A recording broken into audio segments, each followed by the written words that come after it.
কষ্টের সময়টা কারে কাছে পান? ফ্যামিলি, আমার বড় বোন।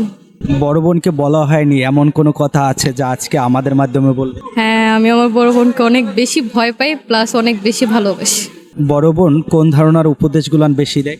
যে লাইফে স্ট্রাগল করতে হবে, অনেক বড় হতে হবে, আলতু ফালতু দিকে তাকানো যাবে না, ফোকাস একটাই রাখতে হবে যে লাইফে অনেক উঁচু জায়গায় যেতে হবে, যাতে কারো আশা না করতে হয় যে আমি ওর দ্বারা এটা করব, আমি নিজেই পারবো, এরকম।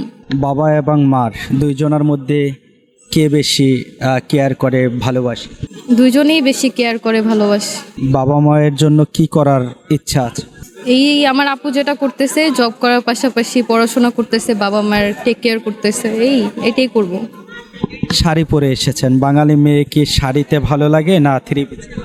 দুইটাতেই সুন্দর লাগে। বাঙালি মেয়ে হিসাবে কোনটাকে বেশি সমর্থন করবে? শাড়ি। সেটা কেন? শাড়ি পরলে বাঙালি মনে হয়, বাঙালি মেয়েদের ঐতিহ্যই হচ্ছে শাড়ি। হ্যাঁ উচিত, কিন্তু সব সময় তো পরা যায় না। বাবা মায়ের প্রতি ভালোবাসা কতটুকু? অনেক ভালোবাসা তাদের জন্য।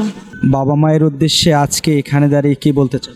তারা যেভাবে আমাকে সাপোর্ট করতেছে, ইনশাল্লাহ আমি বড় হয়ে তাদের অনেক সাপোর্ট করব, তাদের অনেক ভালোবাসবো এবং সব সময় তাদের পাশে থাকবো, তারা যেভাবে আমার পাশে দাঁড়ায় আছে। ঘুরতে কেমন লাগে? অনেক বেশি ভালো লাগে। নিজেকে কোন কাজে বেশি ব্যস্ত রাখে? পড়াশোনা নিয়ে একটু বেশি ব্যস্ত থাকি। নিজেকে নিয়ে কি স্বপ্ন দেখে? এই তো আমার বোন জব করতেছে পড়াশোনার পাশাপাশি, আমিও ইনশাল্লাহ সামনে করব, এটাই।